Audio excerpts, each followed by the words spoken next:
Camera on, there we go, okay. Sure, yeah. Everybody hit the continue button and away we go.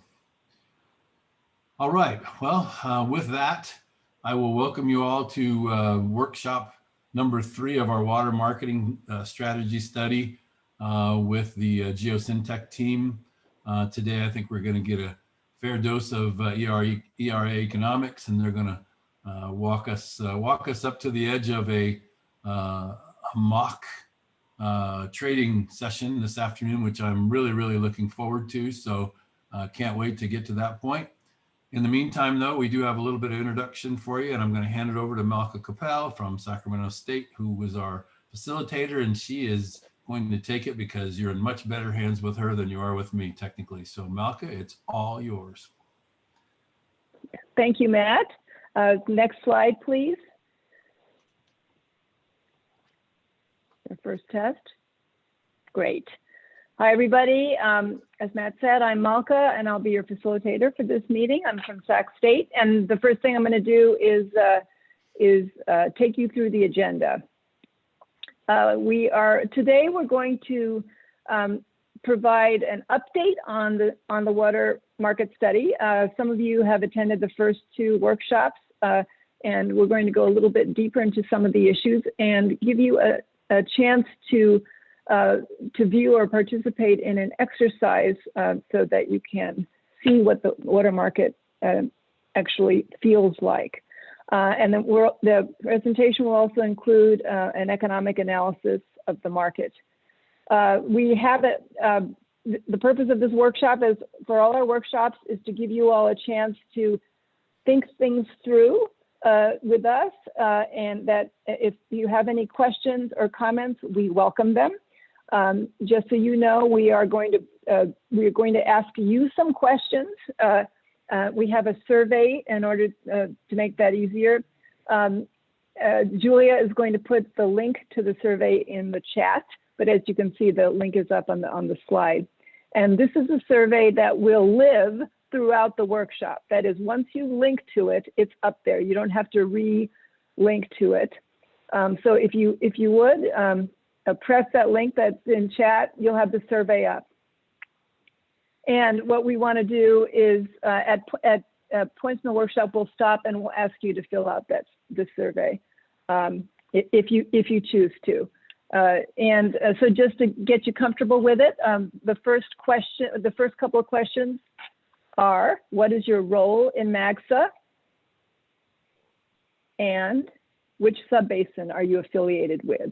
So if you'd like, please click on the right answer for you to those 2 questions. And as I said, just leave the survey up. We will return to it at different points of the meeting. We are also going to stop at least a couple of points for you to ask your questions. So please do that. The way that you can ask a question is you can ask a question in chat. You can also use the raise hand function, which is in the participant screen. If you click on participants, it'll be at the bottom of your screen. Or if I can see you and you want to just wave, I can probably call on you. But in any case, we do encourage you to ask questions and give your comments. And as I said, we'll have some space during the workshop, just particularly for that. But you can ask your questions throughout. I also would encourage you to introduce yourselves in the chat. If you'd like, please tell us your name and affiliation if you have one, so that everyone else can see who you are. So I will stop there, and I will turn it back over to Bob Anderson. All right. Good afternoon, everyone. I'm Bob Anderson with Geosyntec. Normally, Amir Hussein would probably be giving these introductory remarks. Unfortunately, Amir couldn't attend today. He's our project manager. I'm the project director for our team, also hydrogeologist. And with us today, we have Malka and Julia, who are our facilitators, Duncan, Steve, Rochelle, and Brooks from ERA Economics. And you'll be hearing a lot from them throughout the course of the workshop. And then Gwyn Moore and Greg from Tully and Young are our policy folks, and they're probably going to take more of a center stage in our next workshop. So I just have a couple of slides just to get us oriented again here. Many of you probably already seen some of this, but just a real short introduction about what this study is all about, and then we're going to dive right into the market study. So go ahead and move on to the next slide here. This study is really, it's separate, but it's related to your GSP and the implementation of the GSP. But it is a completely separate study. It's focused specifically on the Magsa area, so we're not looking at any of the other GSAs in the Kings Basin.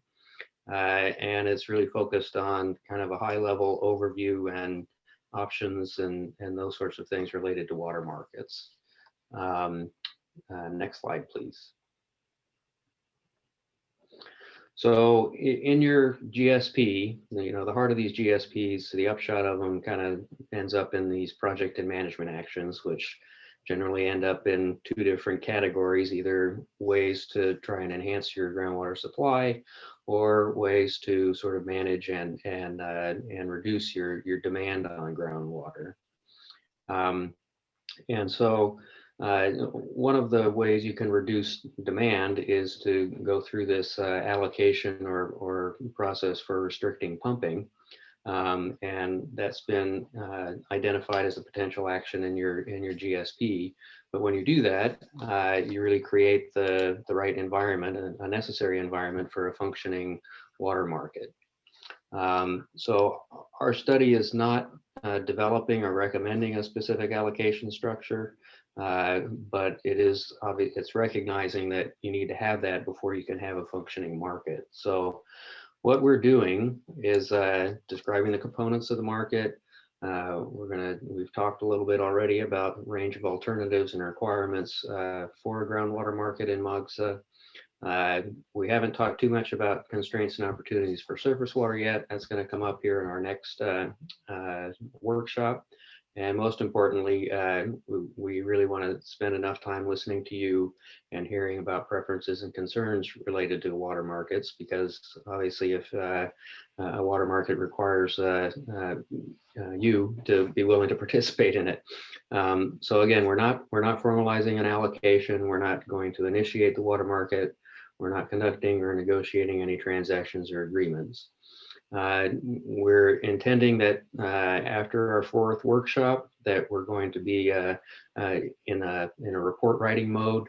And so we hope to get a draft of our study results here towards the end of spring here. So for today, we're really going to have ERA take front and center stage here. They're going to talk to us a little bit about an economic perspective on the benefits of water market, give us a bit of a refresh on the various components of the market, and then, as Matt said, we're going to get a engaging and interesting live example of a trading exercise under a couple of different trading structures, so you have an idea of what it sort of feels like, what outcomes might come about through negotiating trading of water between buyers and sellers. So with that, unless there are any questions, I'm gonna hand it over to Duncan McEwen from ERA, and they'll take us through most of the rest of our workshop. Thank you, Bob. So this is Duncan, and I guess just pause for a second. Were there any questions, Malka, for Bob, just on the introductory remarks here? I'm not seeing any this time. Okay, great. Well, good afternoon or good evening, everybody. Hopefully you're all enjoying the tail end of what's supposed to be a couple of storms. We definitely up in the Sacramento area have got some good rain, so that's been nice. So as Bob mentioned, we've kind of structured this workshop. There's three components. I'm going to spend a few minutes talk about what a water market could look like in Magsa if it's initiated as part of a demand management program. Steve Hatchett's going to quickly review what we've talked about in the earlier workshops, and then lead us kind of to a point based on what we've heard in the way of feedback so far, where we kind of have a couple of example water market outlines. So just kind of components and how those could look. And then we're going to use that to do a kind of a streamlined water market exercise. And that, you know, it'll be the best we can do over Zoom. When we've done these before, typically you're, you know, live with people in person, and you can, you know, it's a lot more fun and interesting, but that's not the world we're living in today. So we've kind of structured it. We've got, you know, folks that are going to participate that we've talked to beforehand, and we have some of the parameters set up. But it should give you a feel for how some of the components of a water market could look, and we welcome the discussion and feedback.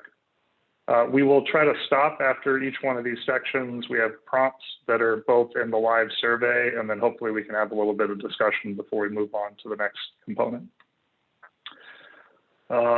So the one question is, you know, what would a water market mean, and what would that look like for MAGSA? So on an annual, you know, average annual gross revenue, gross value of the crops coming off the land, which is the, you know, primary water using activity in the GSA, is about a $650 million per year valued industry in gross. And under a potential demand management program, that would potentially have effects on the irrigated agriculture industry in the GSA and the surrounding communities. So one question is, well, what does that $650 million at the field actually generate in economic activity in the region? And we put together a little analysis to look at that. That $650 million supports somewhere around 7,800 full-time equivalent jobs, about $500 million a year in wage income, and a little bit over $1 billion a year in value added, which is like a measure of, you know, economic activity in the region. So, you know, as we all know, it's an important industry and part of the economy in the area. So the question is, what happens potentially if there's demand management included as part of GSP implementation, so a program to reduce water use?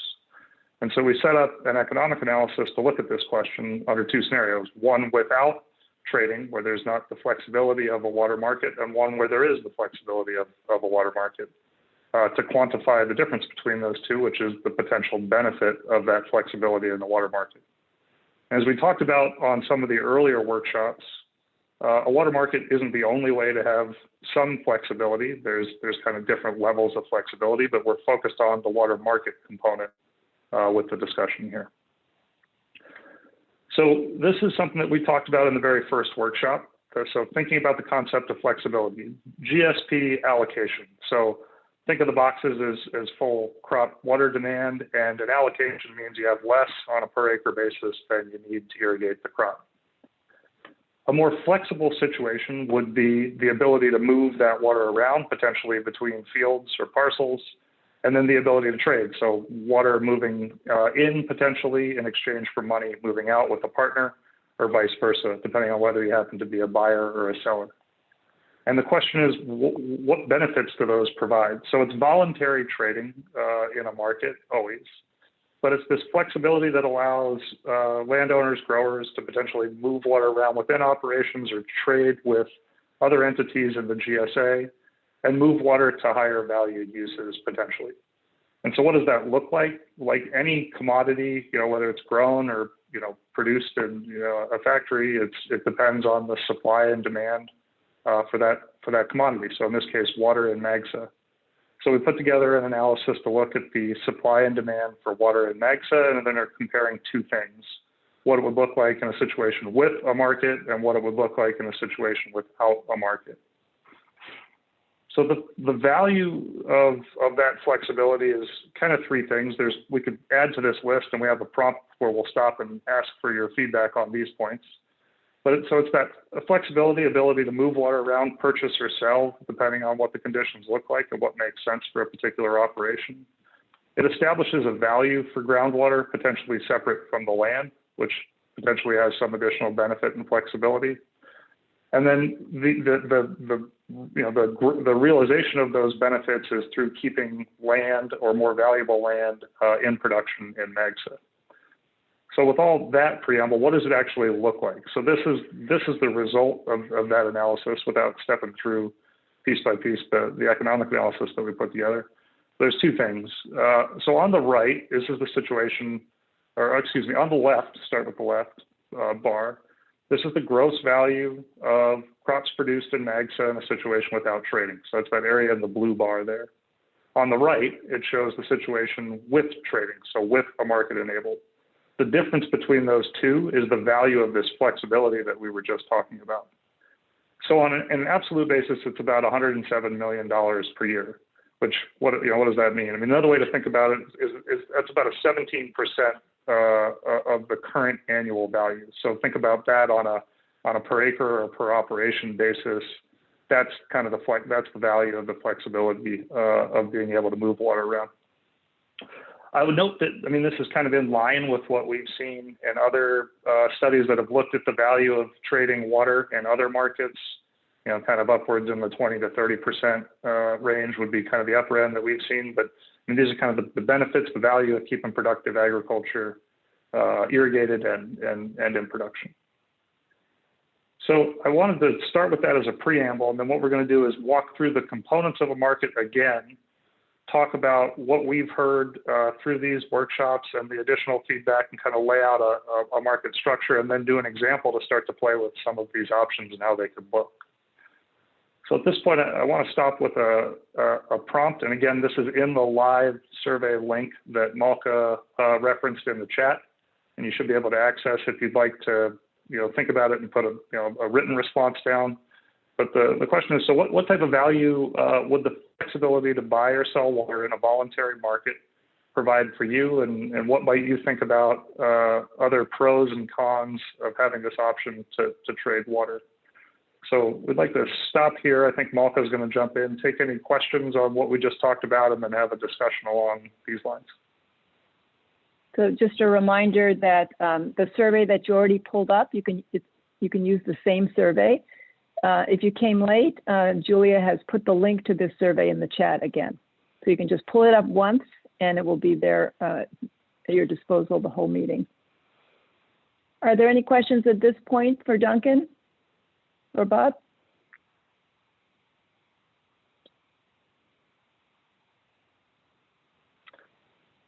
If you're looking for raised hands, you can raise your hand at the using the participants screen. Raised hand is at the bottom, or it's also, you can use the reaction screen to do that as well. Or you can put a question in chat. Okay, I am not seeing any questions at this time. Fair enough. Everybody just wants to do the exercise, I think. Okay. Well, we'll keep moving. And again, the survey link is live, and you can enter written comments at any time, and we will look at those.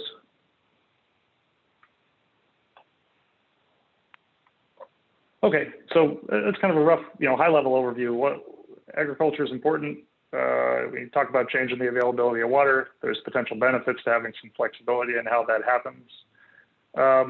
And one option that we're looking at with this study is a water market. And so a quick recap of what we've presented at the previous workshops is how we've, as we've noted, there's some overlap in the different components of a market, but these are kind of the 7 key areas that you want to think about for market design considerations.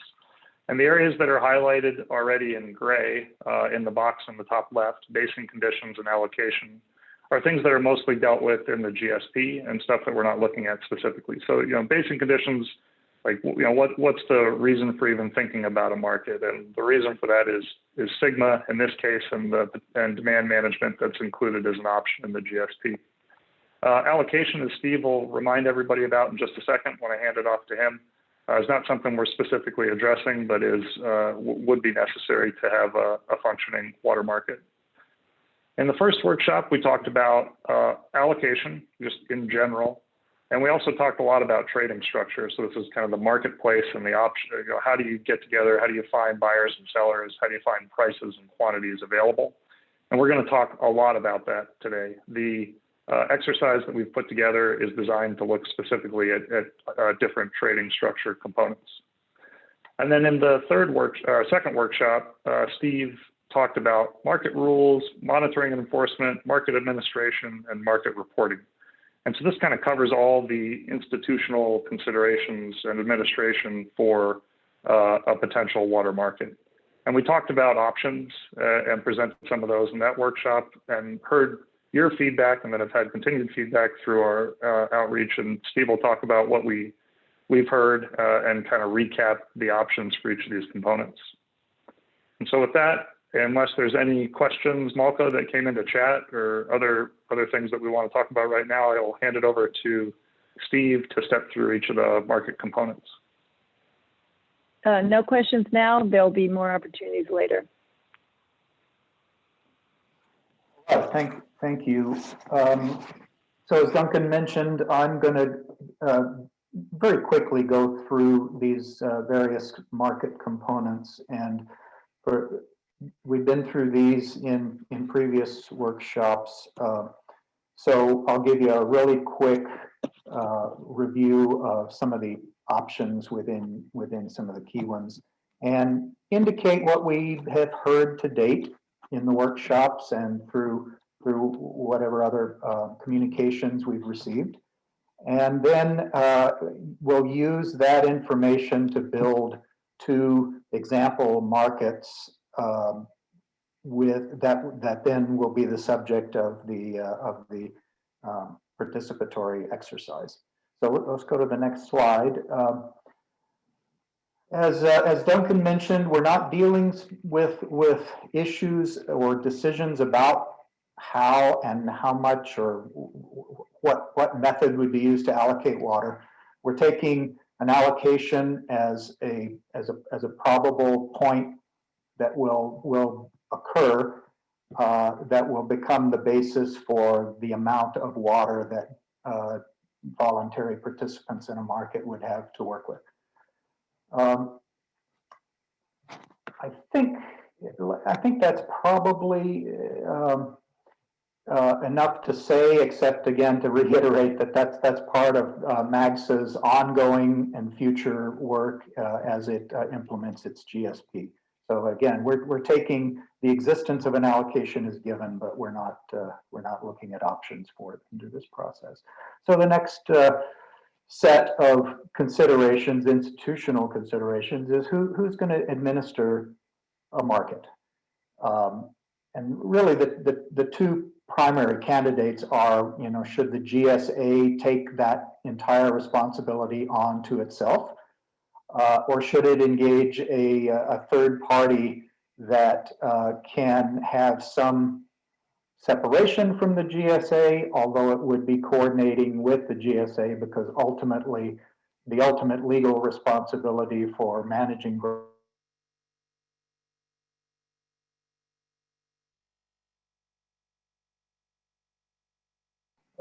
and go ahead, the next. Can you hear me? I just Steve, we lost you for a second there. My internet is unstable. Can you hear me okay? We lost you for a second. Could you go back a bit? Yeah. You were talking about the third party needing to coordinate with the GSA. Right.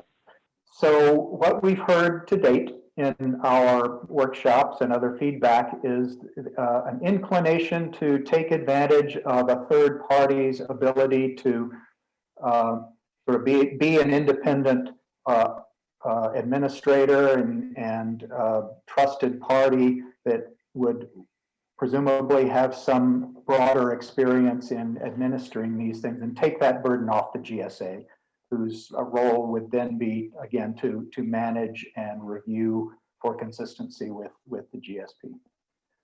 Okay, next slide. And again, as I'm going through these slides, what we're doing is sort of building, based on what we've heard in feedback so far, the features that we're going to use then to build these 2 examples for our exercise. Monitoring and enforcement, we've talked a bit about the range that could run from very relatively careful measurement or metering through remote sensing approach, or crop factors and general water use by crop type of approach. We have discussed this and so far feel like A pretty careful measurement is what is needed to support the kinds of transactions that would be needed in a market so that all sides have trust in what they're buying and what they're getting. Next slide. Reporting has a couple of issues. One is before trades or when trades are proposed but not finalized, how does that get a review for consistency within consistency with the GSP? And that might change depending on the type of market structure, and I'll go over that a little bit more when we get to the slide later. But some pieces of that can be automated within an electronic market, and if there's not an electronic market, then it is much more of a sort of a manual exercise of reviewing and approving trades. Confidentiality has been an issue that many are interested in, and that has to do with how prices of transactions are reported and quantities. So on the price side, we have heard, and for purposes of the exercises, actually, let me step back from that. For purposes of these exercises, we're going to have access to a lot because you're going to be watching the transaction negotiations happen. So there will be a lot of information available to all of us in this particular exercise. But once a market is developed, that kind of information need not be available to everybody. Now, some information on what the market looks like generally is very useful to any actual or potential participants in it. So some way to report aggregate price levels has been kind of what we're hearing is a good idea, but in a way that doesn't reveal any particular transaction price. On the quantity side, because of the need to report up to the GSA and for GSP management purposes, the GSA needs to know what's being sold, what's being bought, what that implies for the transfer of the location of pumping from where it would have been if the seller had kept it to where it will be once the buyer uses that water. So reporting quantity of every trade at this point seems like it's probably what needs to happen just for GSP management. Next slide. Okay, this is a kind of just a grouping of additional market rules, and for purposes today, we're not going to make any assumptions or specifications on most of these really. In terms of the length of trades, our exercise isn't going to really deal with that. We're basically, the way to think about our exercises is as single year purchases or leases of water. Carryover of unused water credits we don't deal with in this particular this exercise. And these are going to, depend and relate to broader aspects of GSP management and just general preferences of users, water users within MAGSA. Okay, next slide. Most of the way we'll think about these two different examples that we're going to go through the exercise with relate to the trading structure. And earlier we've talked about, an electronic market, what that means, how that would work in a general way versus a bulletin board, Craigslist kind of approach that I imagine most of you have heard examples are being developed in other areas of the valley right now. There are the traditional bilateral deals or coffee shop deals or, just things you hear about and go off and negotiate outside of any kind of centralized bulletin board. And then brokers have been used in other markets around the country and internationally. So we've talked about those, but the two we're going to deal with here because we think they have a nice way to sort of compare and contrast for purposes of this exercise are, the bulletin board approach, where much more of the activity goes on in the negotiation between an individual buyer and seller, versus the electronic market, where information from all willing participants is sort of uploaded into this electronic market, which has rules on how to match up and determine what the deals are. So much more emphasis on activity going on at the electronic market stage and not the sort of time-intensive individual negotiations. All right, next slide. So here, this is what we are building up for our example, and so we just call them example 1 and 2. I would focus then on the trading structure, the next to last line. There you see that one example is going to use the bulletin board, and it's going to be the time-consuming example in our exercise because that's the way it works. You have to have time to negotiate in between individual buyers and sellers, and then we'll compare that to an electronic market that is using kind of the same basic set of information on how much water buyers and sellers are looking for and what their either maximum willingness to pay or minimum amount they are willing to accept for a trade. And then on top of that, we will layer these other examples of market features that I just went through.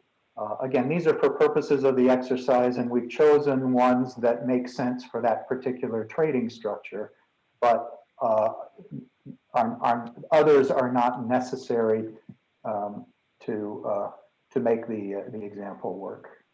So I think with that, you're all anxious to get on to the exercise. So I'll stop here and ask if there are any questions.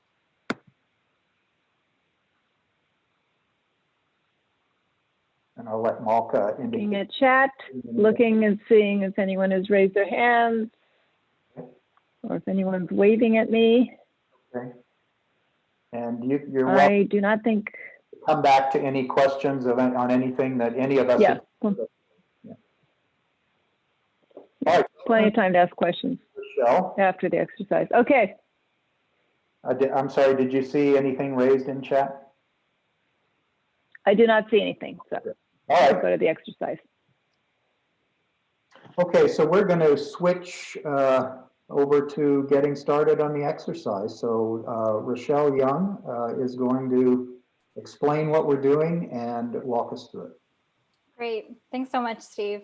It's a pleasure to be with you all tonight, and I certainly wish we could be doing this in person instead, but we're excited nonetheless. Today, our objective is really to focus on one of those market components, which is focusing on the trading structure.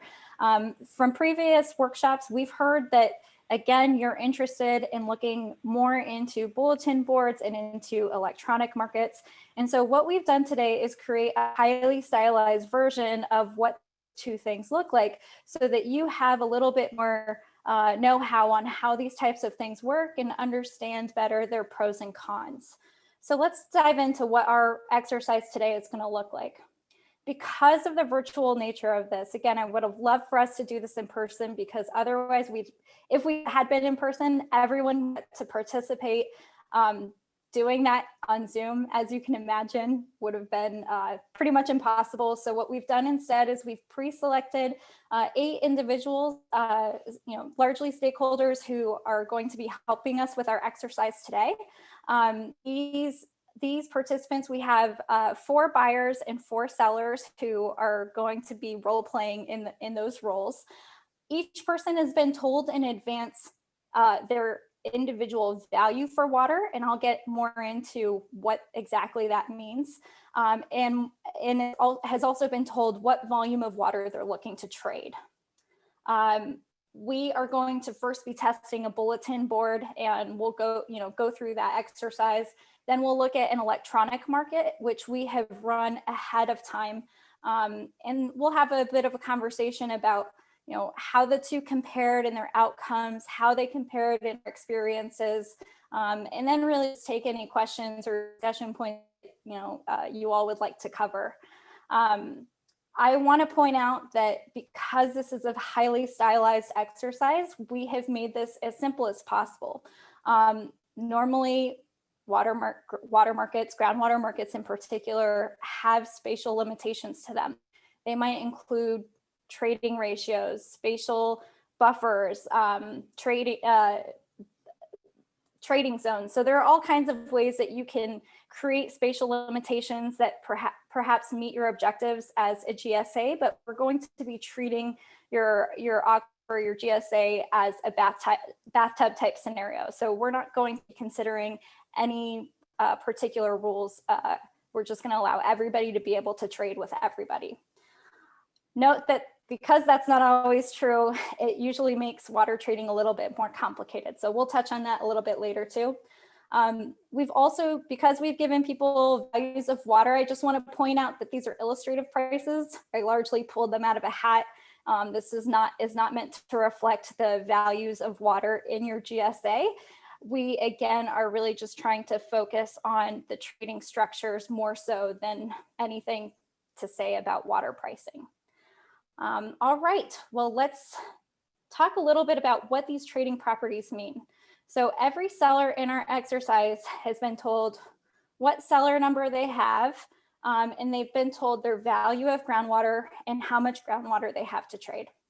So for a seller, let's see, I have 4 sellers. I'm going to quickly look up who my sellers are. So of our sellers, we have Matt, Juvan, Harry, and Dawn. And so each of them have been told what their value of groundwater is. Now, what does that mean for a seller? That's basically your price floor. So sellers have value, this intrinsic value to their groundwater. They can use it for a productive purpose. So they can irrigate with it, they can grow crops with it. There's a number of things that they can do with their water. So it has value to them. It's not worthless. It's higher than a zero value. And so they're not going to let go of their water. They're not going to sell it to somebody unless they meet or exceed their floor price. So their goal is that they want to get at least their floor price, hopefully more. Any difference there is just money in their pocket. And for the tradable groundwater, here we're talking about how much of perhaps their tradable allocation they have to trade. So this could be that you have more allocation than you need, you've switched to a less intensive water crop, and so you have just a little bit extra to sell. I see a little activity. Do we have questions?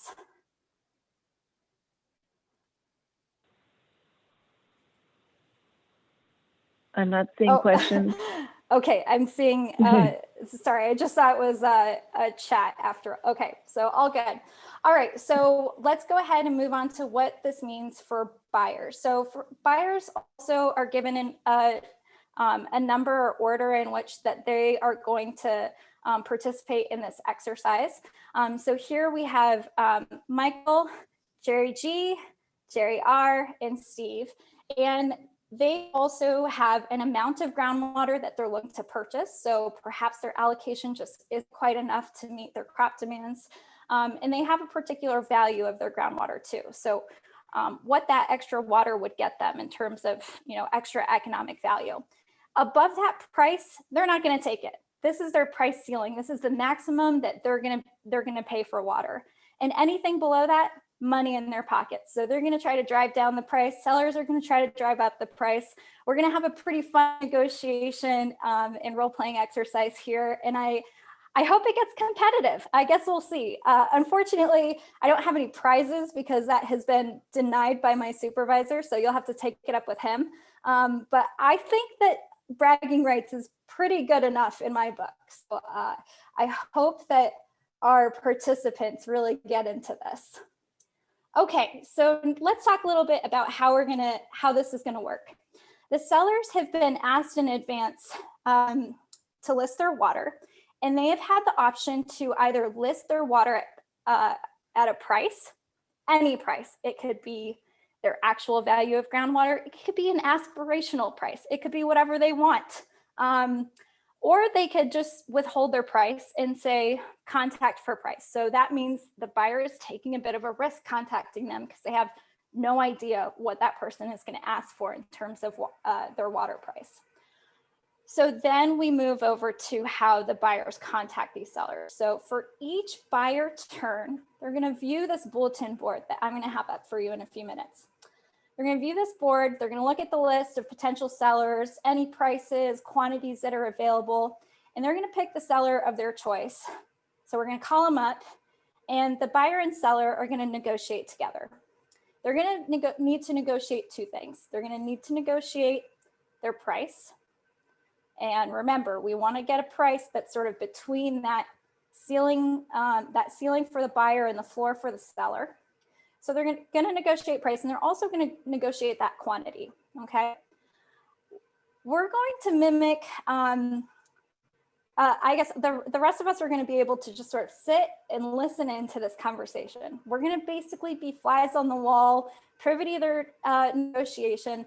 Now, I realize this normally wouldn't happen, but what we're going to try to mimic today is just that you hear things through the grapevine. You hear rumors about who traded with who, what price it got sold at.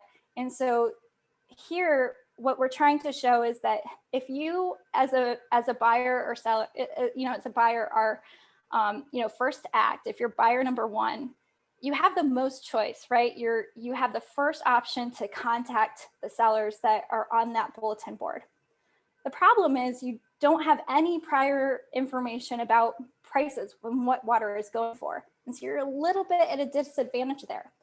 On the other side, buyers who are, sort of later to come to the bulletin board can miss out on opportunities to buy from other sellers, but they can hear about what water is going for and, maybe get a better deal as a result of it.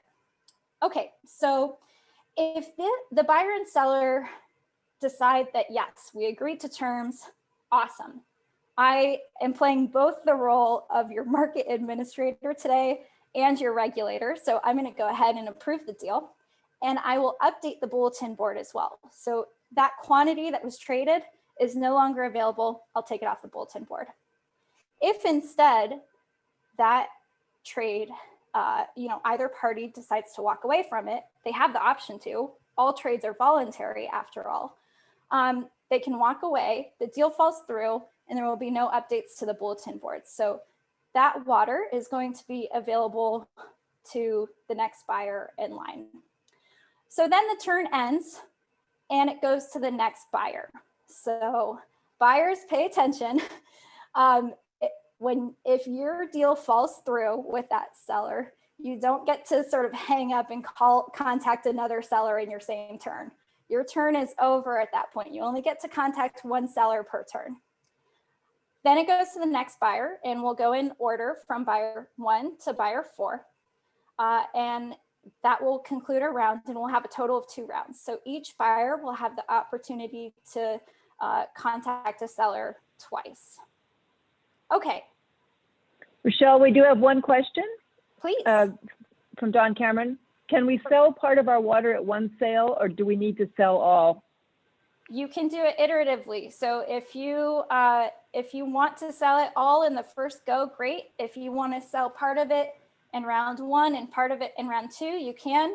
If you want to,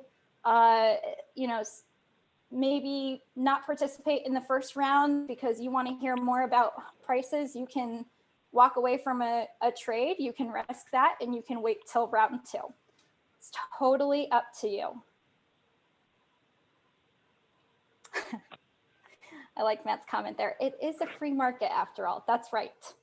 Okay, so I want to show you that even though we are doing a highly stylized exercise today, we aren't completely pulling this out of a hat. So I want to show you what a bulletin board in the real world looks like. So I grabbed this screenshot from the Edwards Aquifer Authority less than a week ago. And let's take a look at some of the properties of this particular board. First of all, this is a sellers and lessors listing. So sellers only are listing on this board. This is pretty common. You can see this a bit on Craigslist too. It's typically sellers who are listing things for sale. It's not normal for, or, not typical for buyers to, list that they're looking for some, though that can happen. So in the Edwards, they only list sellers. Now, here we see all the contact information, the name, the phone number, and the email of the seller or lesser. Now, this is interesting because in your previous workshop, in workshop 2, confidentiality came up as an important topic.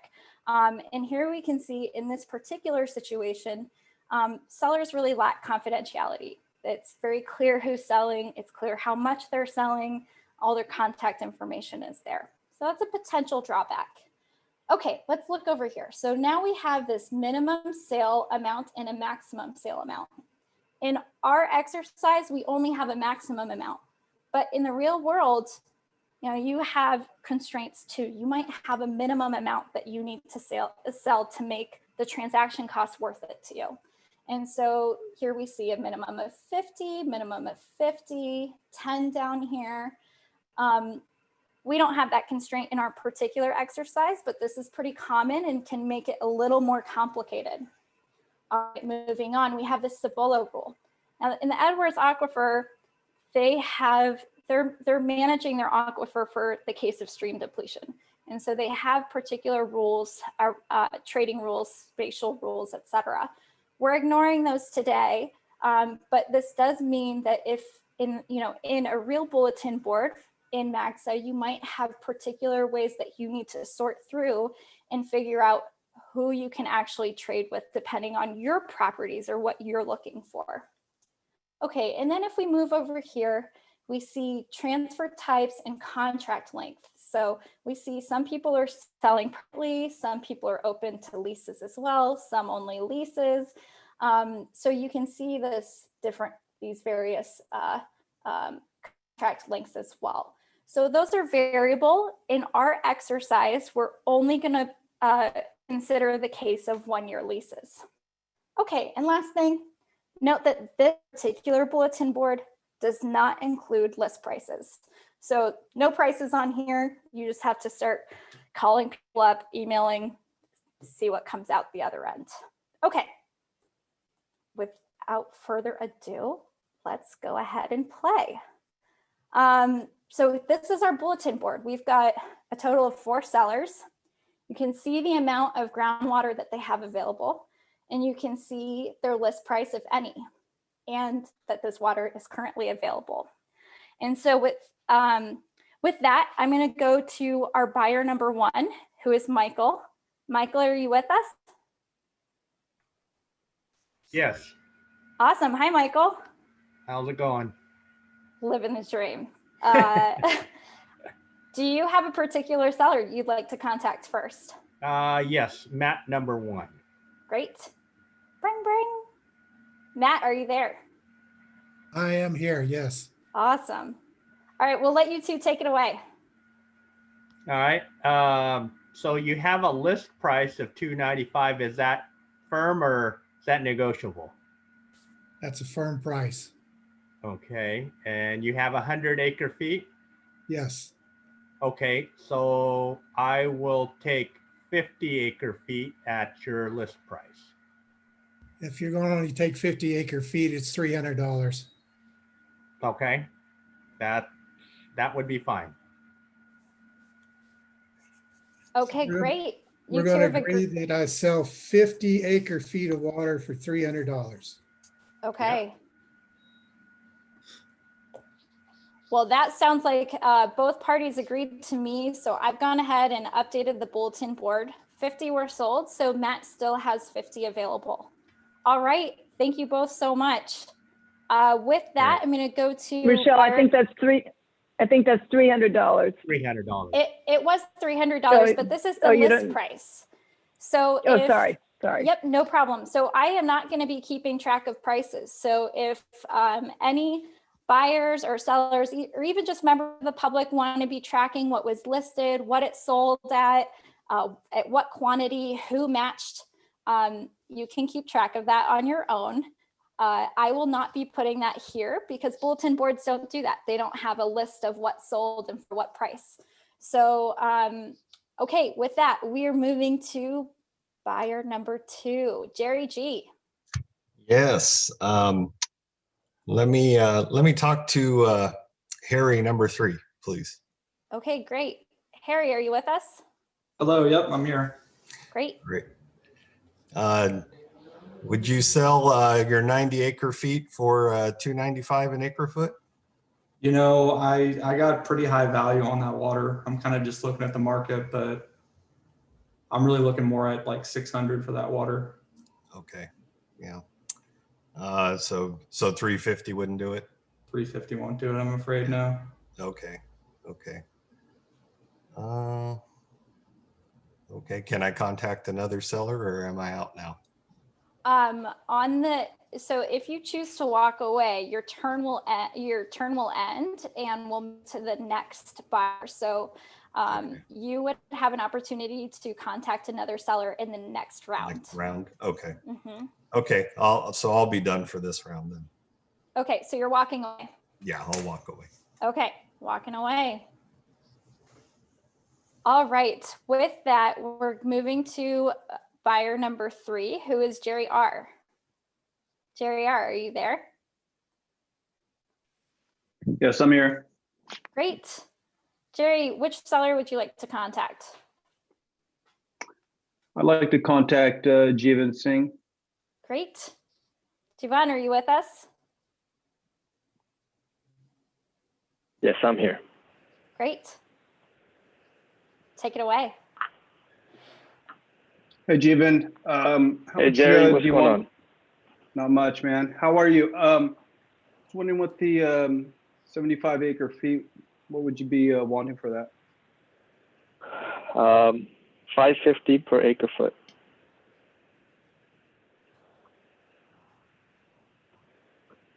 Okay. All right. All right. Would you be willing to take 500 For all of it? for all of it? Yes. Okay. Do we have a deal? We have a deal? Yes. Okay, so all 75 are being sold, is that right? Mhm. Correct. Okay, this water is sold. Okay, with that, we're moving to buyer number 4, and that is Steve. Steve, are you there?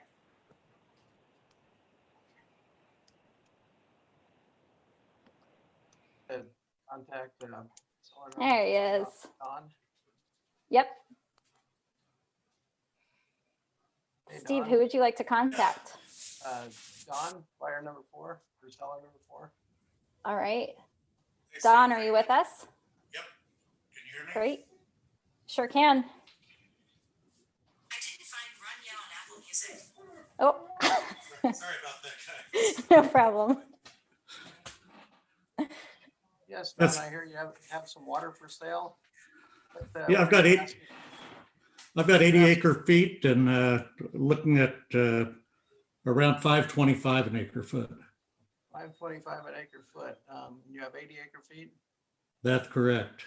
What's the best? Could you do 450 for all 80 acre feet? I don't think I could go that low. Maybe we can meet somewhere else. 475? All 80? If you take all 80, let's do 475. That'll work for me. Okay. Sounds good. We got a deal. Sounds good. Awesome. All right, nice work. Okay, so that concludes the end of round 1. We've gone through all 4 buyers. So already we have 2 sellers who have completely sold their tradable groundwater. So we only have 2 sellers that are left at this point and still another round to go, 4 more buyers. So here we go. We're starting again at the top with Michael. I already having what I need, so I guess I pass. I just Easy enough. Good job. You got everything you needed in the first round. Nice job. All right. So now we're moving to buyer number 2, Jerry G. Yes, I'll get a hold of Matt Abercrombie, please. Number 1. All right. Yes. Yes, Matt. So is your list price still good? No. I'm surprised. What would you be willing to part with 50 acre feet for? 450. Okay, done deal. I'll take that for 450. Done. 50 acre feet. Gotcha. Thank you. Sold. Okay. Nice work. Jerry R., you're up. I have a feeling I know who you might contact. I think I'm good at the 500 strike price of last hearing of Harry 600, but I'll give him a call and ask him what he's offering it at. I'm really looking for 600, Jerry, if you can do that. I think I'll try to make do with what I have. I appreciate it though, Harry. Thank you. Well, I'll tell you what, I could probably go down to 550 if you want to do that.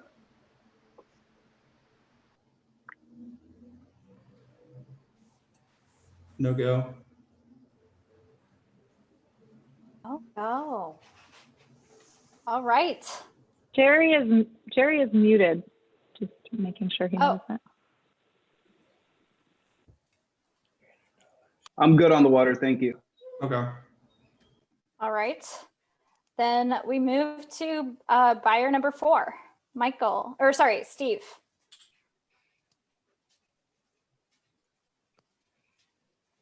Steve, are you still looking for more water?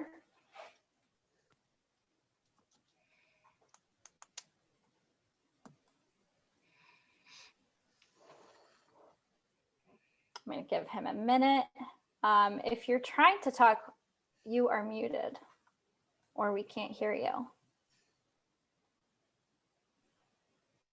Are you still with us, Steve?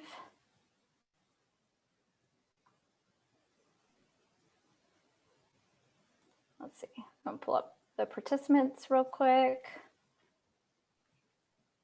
Looks like he is.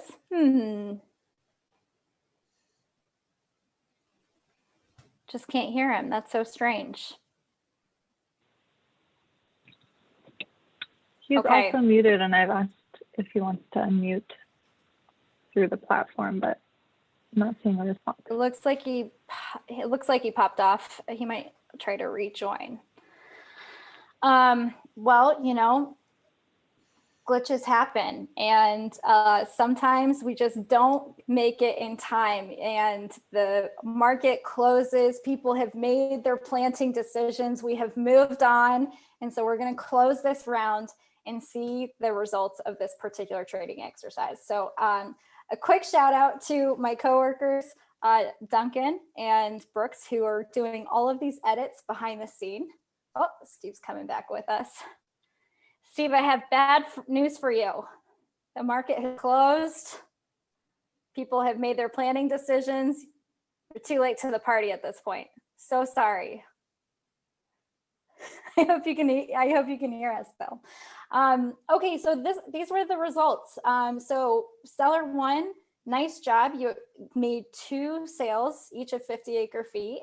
I really love when you know, y'all can organize trades where it's many to many matching. I think that's, you know, it can be hard to do in the real world, especially when you have multiple negotiations going on at one time. You know, we really are trying with, you know, the rounds and this quick fire type of system to try to mimic what this is like with having to negotiate in real time. And, you know, some people will, you know, one buyer will only take a bit of your water, another buyer is looking to take the rest.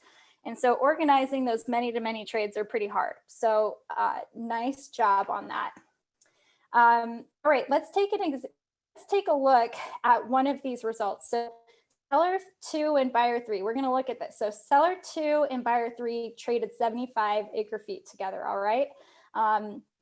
poor seller 3 didn't end up trading any. So sorry, Harry. But let's go on and look at how we look at the value of water trading, right? You know, what does water trading actually get you? So I'm going to walk you through this. I know there's a lot of numbers on this slide. Y'all are smart, so I know you're going to follow along.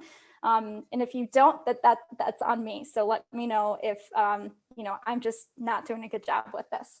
So seller 2 had a water value. This is again something that we've shared privately with these sellers and buyers. So this is their value of groundwater that, you know, they didn't really nowhere else in here did we really hear it revealed. Right?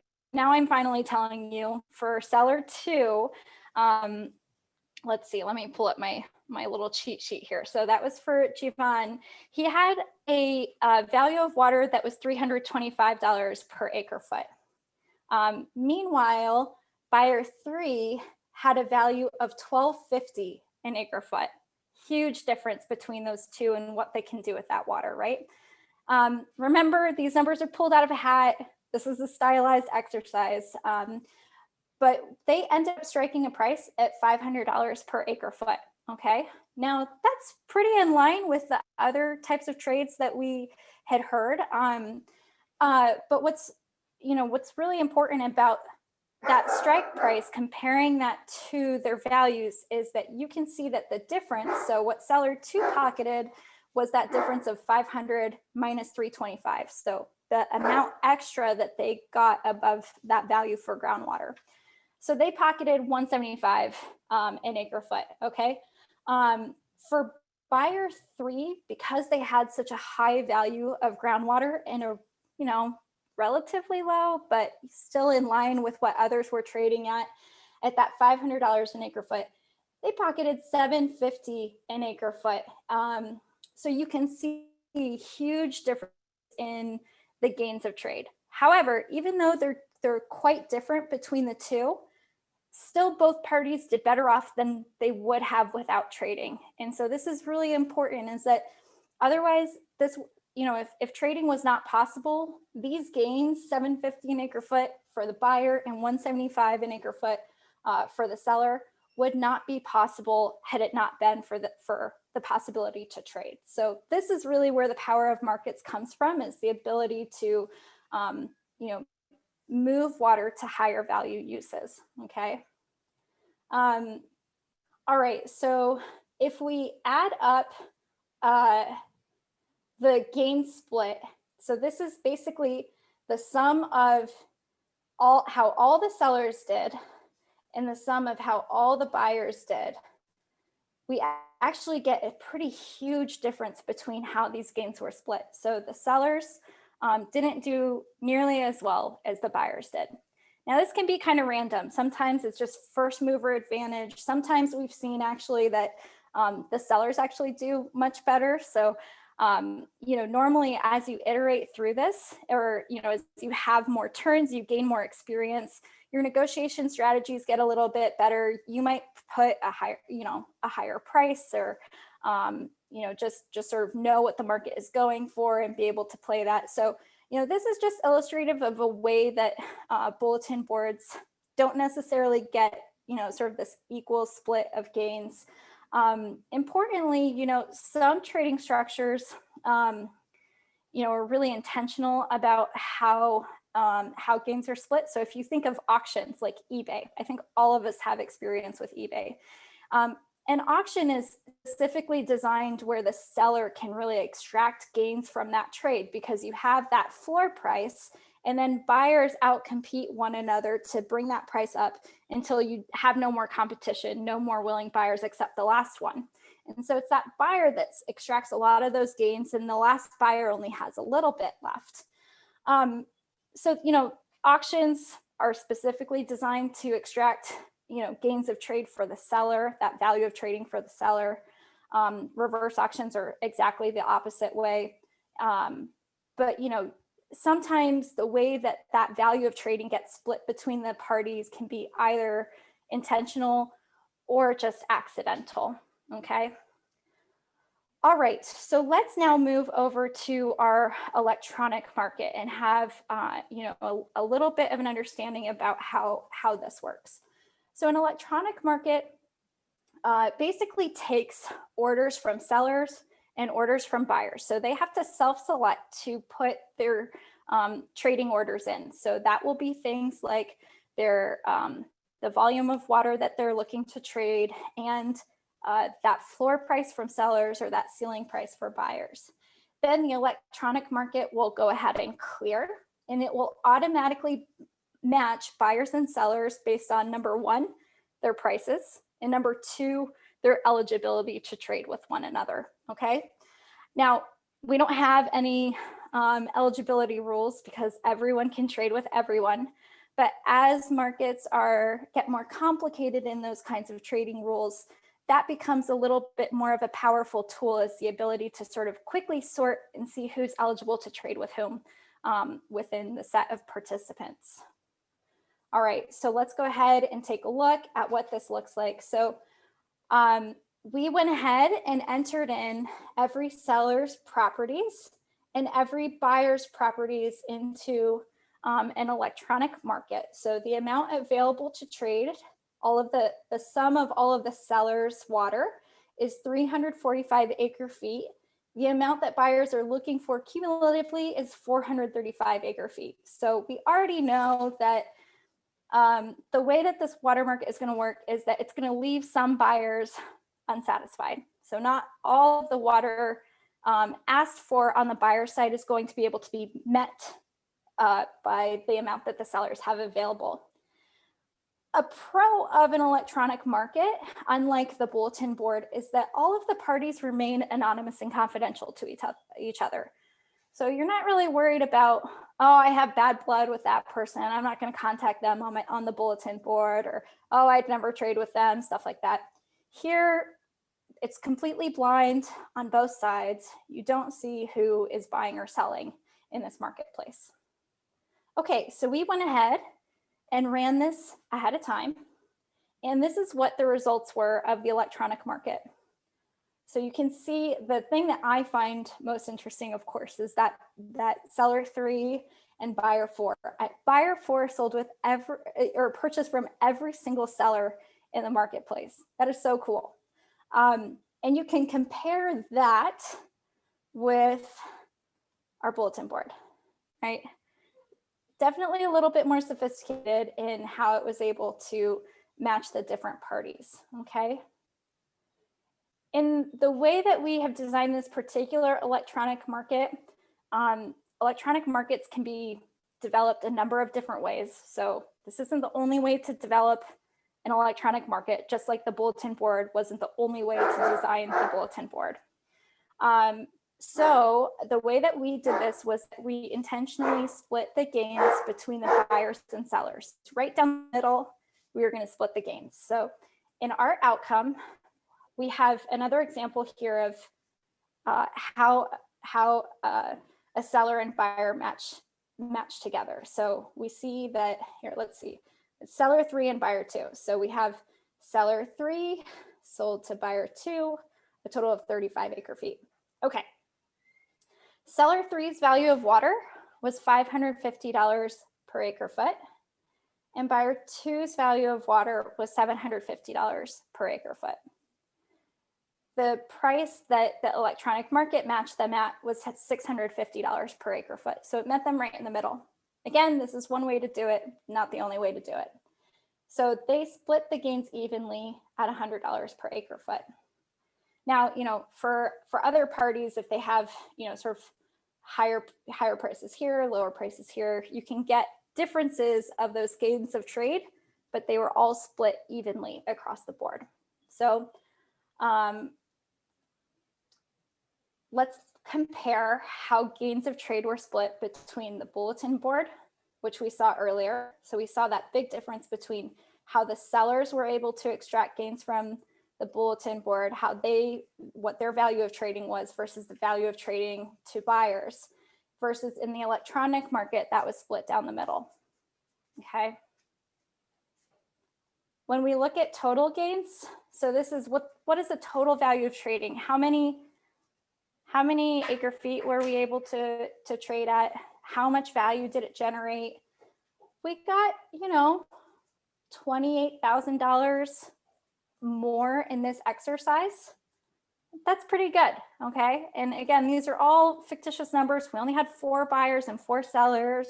We picked prices out of a hat. So this isn't saying, you know, the exercise that, you know, we ERA had run earlier showed that the value of trading gets you about 107 million, right? And so this is just a snapshot of what that 107 million is and how that 107 million is derived. It's because we're moving water to higher value uses, all right?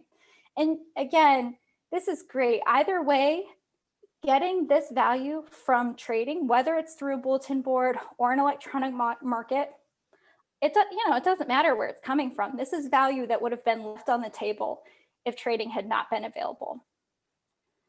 Okay, we also see in the amount of total groundwater that was traded, we did a bit better, almost, you know, it was 90 acre feet better in terms of the volume that was traded through the electronic market. So with that, I'm just going to wrap up with a couple of main points, and then we're going to jump into discussion, take your questions, you know, have some feedback on this. But again, you know, both the bulletin board and the electronic market are really powerful tools because they help to centralize trading activity. So instead of a bilateral contract or you know, through brokers, this gives us the ability to really be able to you know, centralized trading activity, so you know where to go to be able to contact or to be able to trade water. Both also do a great job at moving water and getting you value of trading that you would have not gotten absent a water market at all. You know, certainly the bulletin board is easy to set up. I think there's a, you know, it's powerful in that people are just familiar with bulletin boards. We're all familiar with Craigslist. Of course, we saw that the negotiation process kind of, it can take a lot of time, and, you know, maybe gains aren't, you know, that value of trading isn't split evenly between parties. With the electronic market, it's no fuss, pretty easy. You can be anonymous and confidential in a system like that. You can have more matches or even, you know, more complex type of matching. But frankly, it's more costly. There's more administration, more maintenance, more setup costs associated with it. And all of this is to, you know, I also want to point out that if having this conversation, we don't want to make it seem like it's either or. In many places where there is water or groundwater trading, we see multiple trading structures operating in parallel with each other. So none of these are mutually exclusive. You can have a bulletin board and an electronic market and bilateral negotiations all happening in your GSA. Really, the purpose of this is just to give you a flavor of what this looks like, so that you can make some decisions for yourself about what you feel more comfortable around or in using. So with that, I'll turn it back to Duncan and Malka. Thanks so much for participating with us. Well, I think we've got the kind of the question for the group. And again, we've got the live survey link that's up. And, you know, if you have other thoughts and comments about earlier points in this presentation, please, you know, get those down in writing. If you have questions about those, let's discuss them. And then the kind of the discussion prompt for this section following what Rochelle just went through is, you know, did you prefer one approach or the other? And you know, what thoughts, feedback, what other things would you like to see? What are some important considerations that come up? You know, some of these fairness issues maybe that Rochelle was kind of getting at, or just ease of negotiation, or really anything else that you want to talk about. So I think Malka will facilitate and let us know if we have any questions. Thank you, Duncan. Thank you, Rochelle, and thank you very much to all the role players. So yes, at your leisure, you can respond to the survey question if you like. We do have a couple of questions in chat so far. The first is, how do we prevent someone from buying more than they need and subsequently selling the excess?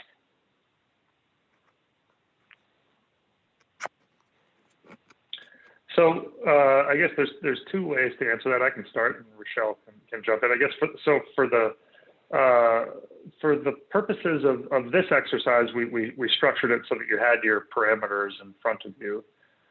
In practice, I think that's a market design consideration. We wouldn't see, any reason not to allow, a purchase and then resale of water if you change planning decisions or change, your mind on what the market conditions look like and want to reallocate water in a different way. So I think those are kind of the 2 points that jump to mind. And then Rochelle, if you wanted to jump in with your perspective on that as well. Yeah, I mean, I think that there are lots of concerns about speculation in water markets. We see this in the news all the time, and I know that there's a lot of concern about, people buying up water rights that they don't actually use. A lot of California law and Western law in general is built to prevent that. We have rules around, beneficial use to prevent exactly that type of water hoarding. So we don't see the kinds of concerns around speculation or water hoarding in practice. But certainly, I think that, it's really up to a GSA where if this kind of phenomenon is happening, that you can take action to, address it in your rules and regulations. So it's a great question, though. Yes, and just to follow up, I guess, go ahead, Steve. I just was thinking about it also. Some ideas that you could consider would be putting a limit on the term of the transaction. So I know we've had a brief discussion at an earlier workshop about what's the right mix of long-term versus like 1 year leases of lease transactions, and this is a kind of a related question. So and maybe you could do it in sort of the early initial years of a market, is to put a time limit. And so somebody who's looking to speculate, if that's the right word to use, to distinguish it from somebody who just makes a purchase and then changes their planning decisions, then they would want to resell. But if there's a time limit on the transaction, then they're taking a big risk that time expires and they're out the entire amount of money. But, I mean, that's one idea. So. Yeah, I fundamentally disagree with the time limit issue, because if I'm a grower and I'm planning ahead, especially permanent crops, then I can't use an annual and buy-sell deal, because I need water every year. So if I'm looking for water for a long term, then I want to negotiate a deal with somebody that has it for a long term. And if you tie my hands, then you're in essence limiting my economic abilities.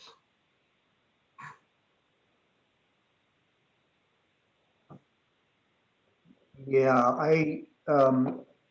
so that obviously that's a good point.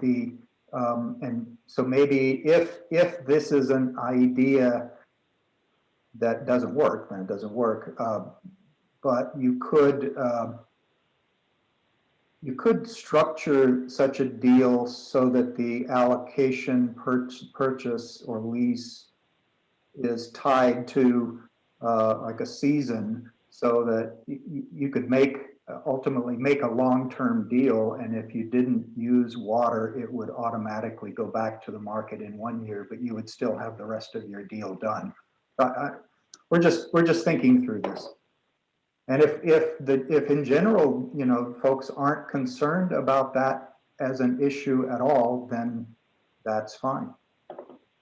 Well, one of the concerns about not limiting the timeline, though, is that we don't want all the water, the tradable water, to be tied up, and that the market essentially is, there's a 1 year market, you tie up all the water in long-term deals, and then the market essentially collapses because there is no new trades going on. So I think the discussion has been, and believe me, we went in some of our interviews, we talked to folks who grow different things. We got lots of different responses, but I think overall there is a concern that we don't just tie up all the water in the first few years. because we are a groundwater only market, and that is a concern for us. And so we want to make sure we're getting the value of that water out on a regular basis. I'm going to take a stab at Mo's response and say, one consideration to that would be that, that hopefully, the price would go up, I guess. But I think that there's two important considerations. There's, having some liquidity, the market actually working with some transactions, but then the reality of farming, particularly a lot of the higher valued farming, in the valley and in MAGSA, requires a much longer term look at, an investment decision to establish an orchard and do that out into the future. So you want some of that certainty. So I think that, some of the ideas that Steve's thrown out, and if others have them as well, or you think of them after you get off the call and you want to put them into this survey link, this is exactly the type of stuff that we'd like to think about and can, get down on paper for future considerations. And I don't know, Mo, if you had other ideas in mind, or if that was, you just, we're kind of throwing it out as a question, but we'd welcome that input as well. No, I encourage you to use the survey link. understand Amir's concern and others' concern about, in year one, the market could get tied up very quickly and then collapse on itself because there's no active trading going on. But that's where supply and demand, and back to your point, Duncan, where price will, as quantity goes down, price is going to go up. And if I really want the water and I really need the water, then I'm going to pay a higher price, which is going to force whoever bought, if I bought a long-term contract for 10,000 acre feet, for example, and I'm only using 2,000 a year, and somebody comes in and offers me, X dollars over what I paid, I may be incentivized to go, okay, fine, I'll sell you some of my water in the hope that I can find something else later. But that's, we're either capitalist or we're not. That's the purpose of the market, right?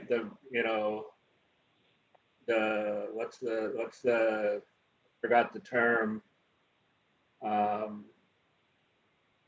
My economics professors would kill me right now.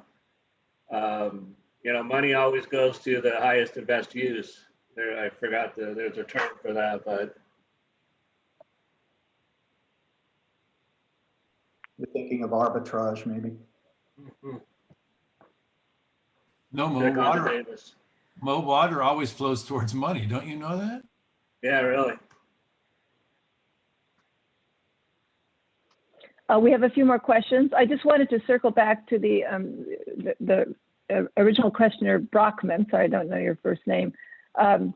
Just to point out, I guess my real concern is to avoid a situation where a dominant farming organization would be willing to take losses by overpaying in order to weaken smaller farmers by devaluing their land. So just to let you know that comment was heard, and we are paying attention to the questions and the comments. So thank you for that. If we're ready, I can move to another question. From Don Cameron, do you see, after development of a trading system, growers subverting the process and going directly to each other and then reporting to the administrator? How do you prevent this? Well, again, I don't know if you would want to prevent that, because back to Rochelle's comment earlier, you're going to have trading on the bulletin board. You're going to have trading on one-to-one basis. You're going to have trading in other places. Water, in essence, is a commodity, and the sooner we all realize that, the better off we're going to be. So commodities are traded on boards. They're traded one-to-one. They're traded on, bulletin boards. So, rice is a good example. Up in Northern California, it was always traded on contracts. And then about 10 years ago, some guys got together and set up basically a bulletin board, and it took off. So, that basically drove the cash market for rice in that area. So there's lots of examples of commodities and electronic boards and trading, so forth, where everything works hand in hand. And I don't know if you want to limit direct one-to-one contact, because the board will set the price and then the one-to-one conversations can be had, but I'm not going to sell for anything less than what the board is buying and selling at or trading at. So that kind of sets the market anyway. Right. I think Mo's point is really good. And I agree that there's, you know, I don't think trying to prevent it is necessarily important. I mean, you know, if you find out, hey, I can actually, I might have traded in an electronic market the first year, but now I can trade with my neighbor, perhaps, you know, at a better price, or at least with lower transaction costs, because again, some of these electronic markets, you know, do come with a transaction fee because it takes maintenance to keep them going. So if you decide that you can lower your own costs around this water deal by doing that outside of the market, all the power to you, no problem. So again, a lot of these things operate in parallel, just like Mo said. So I don't think it's, you know, a huge problem to have people just kind of going around the market or the electronic market. I think that's a good point, Rochelle. And the only thing I was going to follow that up with is, you know, can we think of examples where existing groundwater markets have failed or had issues for that reason? And I could not think of an example off the top of my head. I mean, there's other things that have come up, regulatory issues, environmental flow issues, but not a result of talking to your neighbor and potentially, you know, using that information to either help you inform your negotiations or potentially, you know, use that as a direct deal. I guess my concern was, how do you get the approval of the administrator for your trade? It could be a similar process. So you might have, you know, with an electronic market, there might be an auditing process where the GSA ensures that it's doing all that eligibility matching and regulatory compliance as it's supposed to. If we're to do trades outside of the electronic market, you'd need to have, you know, a similar type of mechanism to make sure that there's that, you know, making sure that the trades match the regulatory rule set. And so, you know, that's important to have for trades that happen outside of the electronic market. I think it'd be a really a similar process where it either goes to the GSA staff or even goes to the GSA board for review and approval. You might even have your own, not electronic market, but electronic regulatory review system so that you can send, you know, a buyer and seller match into it and spit out, is it good? Does it match our rules or does it not?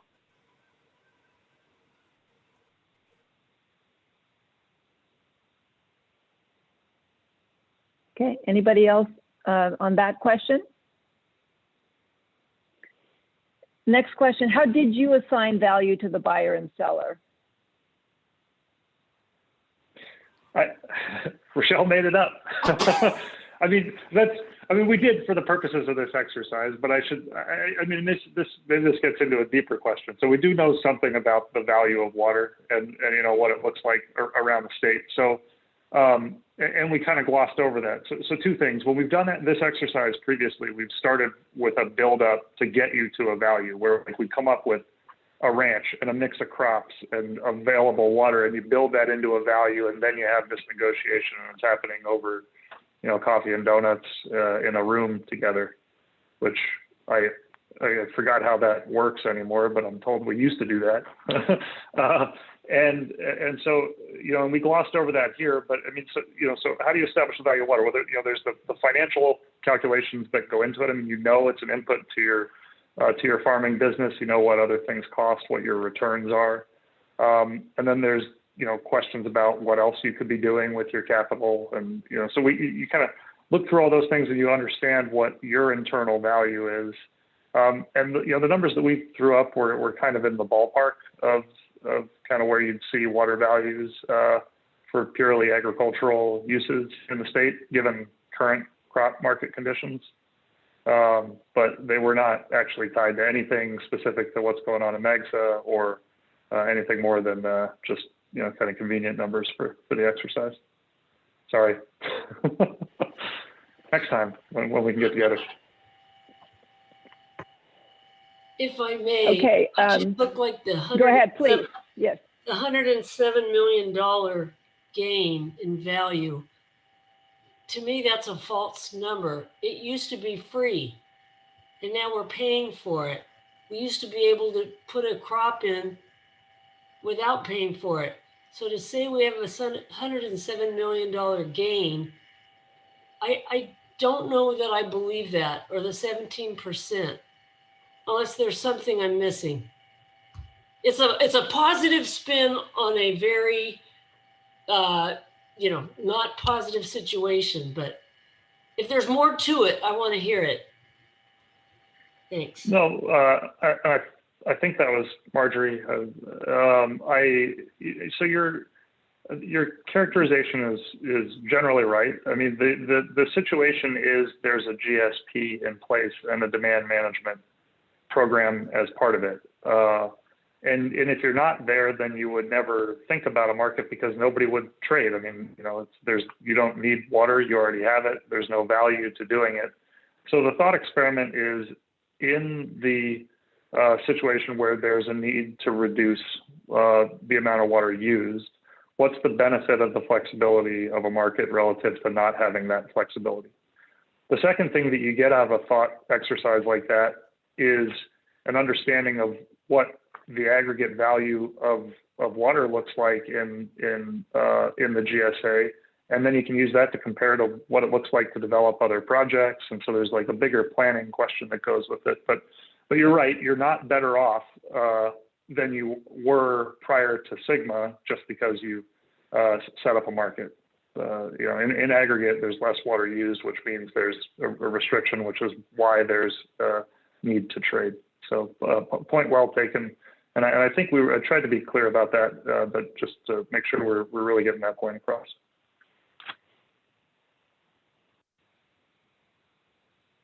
All right.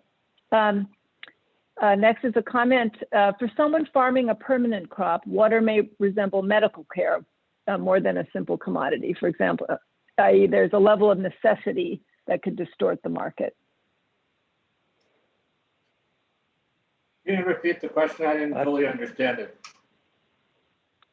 Sure. It's a comment, and I can ask the person who made it if you'd like to expand on it. Feel free. Or I could repeat I it. think I think I understood it as, there's, with permanent crops, there's a sense of urgency sometimes that comes with that, which presumably means, you have a young orchard that you've put a significant amount of money to establish, and you're recouping your return on that investment over the next 20 years or 30 years, whatever, depending on what the crop is. And so that can create, that can basically push prices higher in a market. Is that a fair, I think that's how I understood the question. Does that help, Mo? And did anybody, and I think, and I'll defer to Rochelle and Yes. Steve to weigh in as well. The answer is you do see that. And, if you're looking at the need to, protect an investment that would, push your internal value of water, you'd be willing to pay more for water in the market. You'd expect that to push prices up. And, this is something that you can calculate and kind of come up with some rough numbers depending on what the age of the trees look like and what market conditions look like. But in general, you would expect that to happen. And so I don't know if Steve or Rochelle, if there was another angle to that we might want to talk about, but I think it's a good question and there's an important consideration, particularly where there's a good share of permanent crops. Yeah, I agree with you, Duncan. And I'd say too that, of course, permanent crops represent a multi-year investment. And so, certainly water becomes very high value for, those who are growing permanent crops in drought years. And, with water markets, that price volatility is not necessarily a problem of the water market, but a feature of it.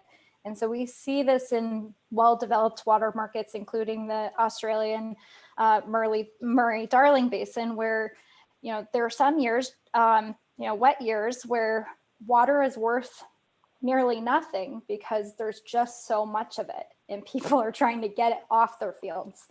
And there are other years where it's hot, it's dry, you don't have enough water, and water's worth a fortune. And so that kind of, we don't see that kind of volatility where it's just orders of magnitude different one season to the next and across space as well in any other market except for water markets. Hey, Rochelle, are there examples where, like this idea of sharing the value, you had a 50-50 split in kind of how the buyer and seller shared the actual value of that water? Is that something that, are there other examples of ways you can do that reflect some of this volatility issue? Well, the price volatility is different than how gains of trade are split. So with how the value of trading or the gains of trade are split is more a function of, so in an electronic market, how price clearing is handled. So for example, auctions and reverse auctions are, designed where one side of the market extracts all of the gains or nearly all of the gains. So that is a way where, you can have it be a blind auction, and technically electronic markets like the one that we just talked about is a double blind auction. But the way that we did it is that we split gains of trade down the middle. You can have blind auctions where most of the gains are extracted from one side of the market. Mm-hmm.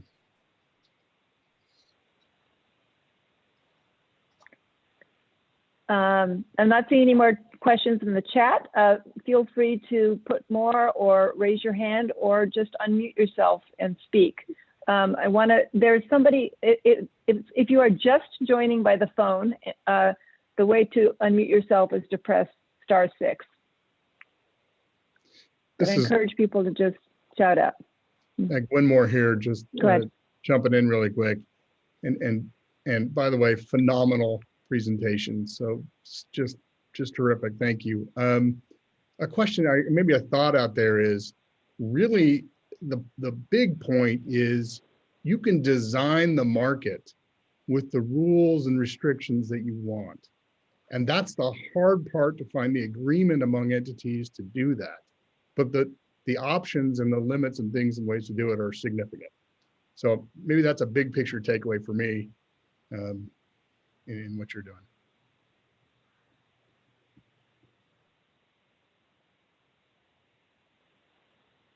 I think that's a good point. And just thinking back to some of the earlier workshops, and that's, try to start with that, what's been done, what are some of the options out there. But I think this feedback, and again, this survey link will be live for a bit. If you have written comments that you're thinking about, we welcome those and look at them, and we can, synthesize that as part of this project deliverable, which again is really to lay out potential options for if and when you decide to move forward with something at a future date. I just want to remind everybody that the survey link is also in the chat.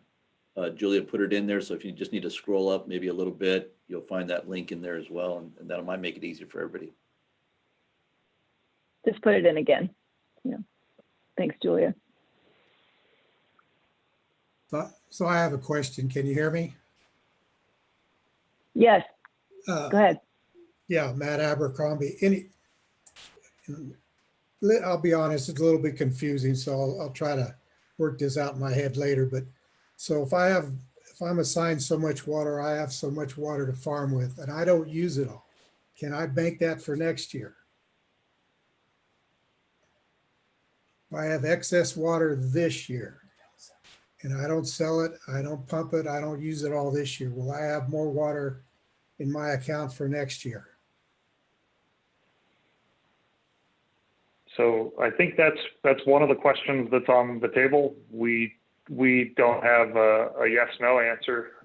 This exercise didn't consider that, but that's a decision for market design. And I think the the immediate questions are, if you can hold on to it, and accumulate for how long,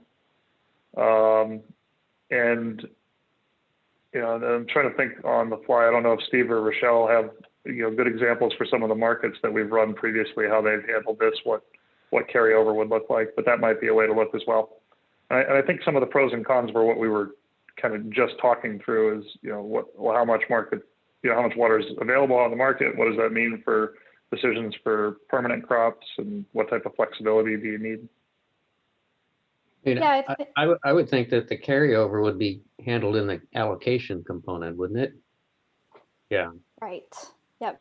Yeah. So more than just market design, it certainly, goes to allocation design. And so, whether you have a single year allocation does not have carryover, or you have a multi-year allocation where you naturally have that flexibility kind of built in within your multi-year allocation period, or building in some of those carryover aspects are all part of your GSP and figuring out how to design your allocation.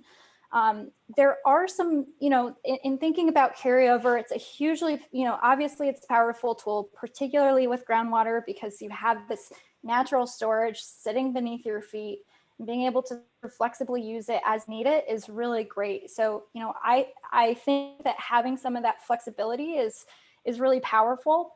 I think it's also important to think about, just how much carryover is allowable. I can think of a couple of examples in Nebraska. So notably the Upper Republican Natural Resources District in Southwest Nebraska has been regulating and allocating groundwater usage since the 1980s. And they had started with a very, very high allocation and allowed carryover for an undefined amount of time, so really indefinitely.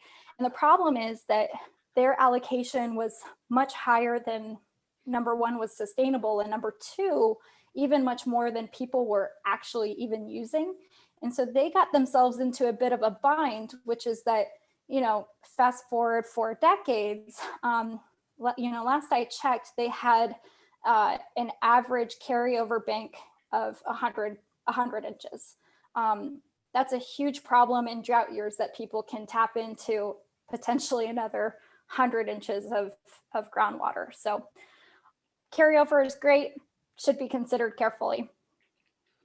And that'll also relate to some of the hydrogeology and how the aquifers put together and that sort of thing. And, some of the things we've seen so far, a year or two of carryover is usually pretty easy to accommodate in these regional aquifers. And when you get out into 5 and 10 year carryovers, that's when you're using different water, let's say, by the time that time has elapsed. Question on the carryover conversation. So if there's an allocation, and maybe I misunderstood Rochelle's comment, but I just want to clarify. If I, as a grower, am conservative and don't use up all of our water, and we have carryover per se,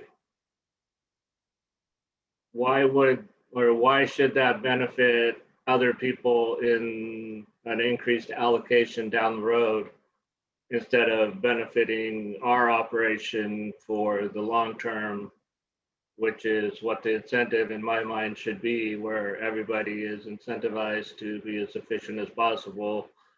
I get that if I save it, I can sell it, I can use it, I can do whatever. And if I sell it, then it's gone. But I guess the part I'm having issue with is my capitalist side, which is, if we saved it and we went to the effort of doing it, then why should it be a socialized thing where everybody gets the benefit?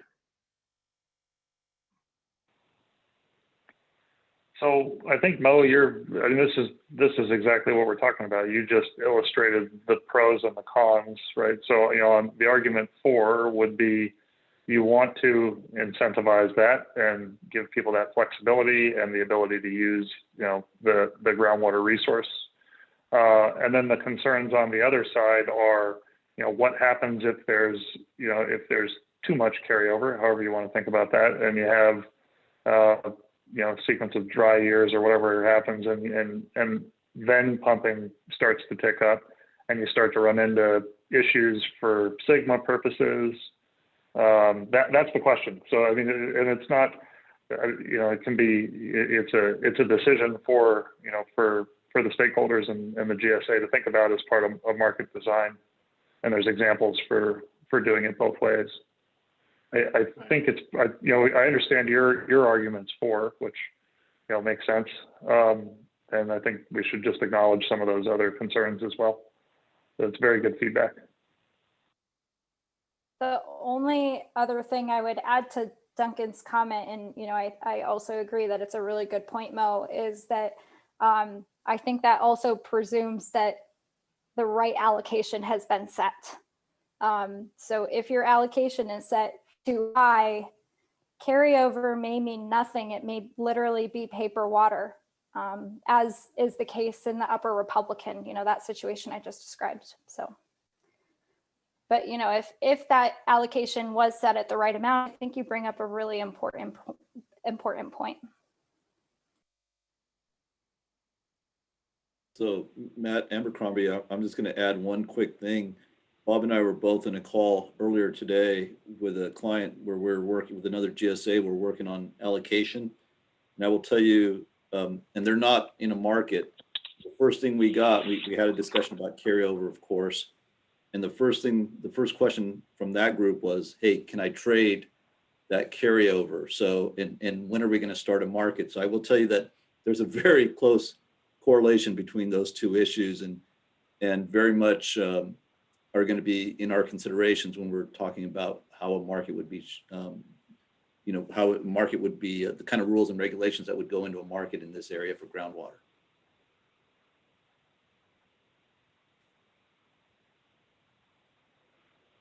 Okay, I'm not seeing any more questions at the moment, although seeing some nice comments. So I'm going to ask Bob or Amir to take us home. Go for it, Amir. Would you Welcome guys, back. Glad you could make it. Amir and Bob, I've been sitting over here biting my tongue most of this presentation, and I've loved every minute of it, and it's really fascinating. But I think the most important kind of summary from my perspective, for Mo especially, he's provided some great questions, is what ERA has provided for us today is a reality check. Jeannie Hargendiggy knew it. She asked the question. It's one that we're dealing with a deficit supply of groundwater based upon our Sigma allocations just to our GSA in general. So what we're seeing today is really kind of a preview. We're not quite there yet, but it's a preview of what the conversation is going to be inside the boundary of MAGS and between our stakeholders and with our board, Matt Abercrombie, because ultimately the board will probably be the one that decides that, yes, we're going to start with these rules and we're going to approve these rules and set this thing in motion. Again, we're not there yet. We haven't even talked about an allocation. We're going to do what we can to make sure that we work on that revenue side of the equation first, so that we get to the gross number of acre feet that will divide, and what that division may look like, we'll all discuss at some point in the very near future. But this was interesting. This was fascinating. I loved hearing the buyers and the sellers doing their thing. But it all comes back to that ultimate reality that we're dealing with Sigma. Sigma is real, and you started to hear it today, because this wasn't a bunch of real positive things talking about the future. This was reality talking, and some of these folks in here are talking about the real effects of what having to do some sort of demand management may do to us. So if anything, I would say, if I'm looking for the glass half full, is that we got to work even doubly hard for the first part of our GSA implementation or GSP implementation to make sure we do everything we can to make sure that revenue side is as high as it possibly can be before we begin to allocate that resource. And really do what we can. Most talking about efficiencies, start today. You know, if you're talking about looking at some ways to affect yourself, and there's a piece of land that comes available next door at 20 acres or whatever, somebody's selling out, going on vacation permanently, pick it up, because that land itself may have the value in the water, because ultimately it may have an allocation that has water, and all of that feeds into what you will have when the market begins. But you know, I'm going to let them take it home. But boy, from my perspective, what a great presentation. And Rochelle, like I said in the chat, you're a rock star. You know this stuff. Boy, what a treat having you aboard and giving us that presentation. It was excellent, and we have our work to do to catch up with you, that's for sure. But thank you so much from my point of view. And Amir, I'll shut up and hand it back to you again. I don't know if I can follow that up, Matt. I got to follow on that. I was well, thank you, Matt. And let me just say thank you as well to all the participants. You know, I know that this was kind of something that we were trying to figure out how to make work on the Zoom. And by the time we reached out to all of you, I really appreciate it. I got a chance to speak to many of you on the phone, and I very much appreciate it. Thank you very much for participating in that. I would strongly encourage all of you, the link to the survey is still up. Please use that. This is going to be helpful to us in helping us decide, you know, what you saw today, what you liked, what you thought, you know, of future questions, what you thought you liked, what your preferences are. So please, if you have a chance, take 5-10 minutes, fill out the survey for us. It's going to be very helpful. And again, the team, you know, myself, Matt, everybody on the team, Duncan, Rochelle, Steve, everyone is available to answer your questions.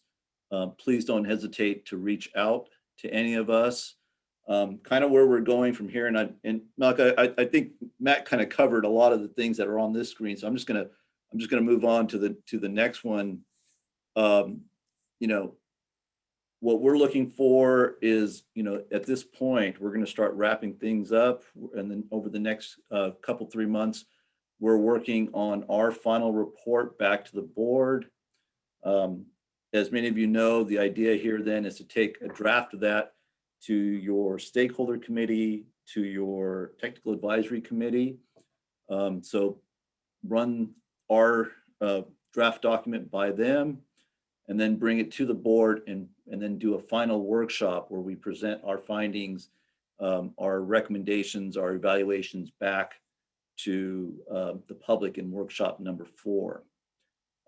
This has been, you know, just a tremendous exercise. I think today, these guys really, ERA, congratulations. I think you guys did a fantastic job. So please, like I said, let's fill out the surveys. It's going to be very helpful to us. And Malcolm, if you can move on to the next slide as well.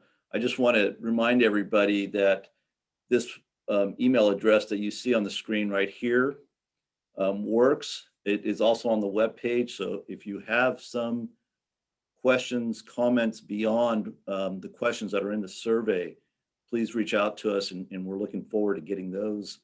We'll see you all in the number 4 technical workshop, probably sometime. I'm anticipating probably in the April-May timeframe as we start to refine our final document. You know, we're looking forward to doing that with you, and please stay involved in this process. I think you guys have done a tremendous job. One of the things I tell Matt all the time is just how engaged his stakeholders and landowners are here in Magson. And I love the fact that you guys you know, are willing to give up your Wednesday evening and come and join us for this. So with that, I'm going to wrap things up 4 minutes early, Matt. How about that? Let everybody get on to, and I hope, you know, with the, I can still hear the rain outside my window here. So I'm hoping that we're getting plenty of snow on the mountains, and that this might actually turn out to be a little better year for all of us. With that, I want to thank everybody. Please be safe and have a good rest of your evening as well. All right. Thank you, everyone. Bye now.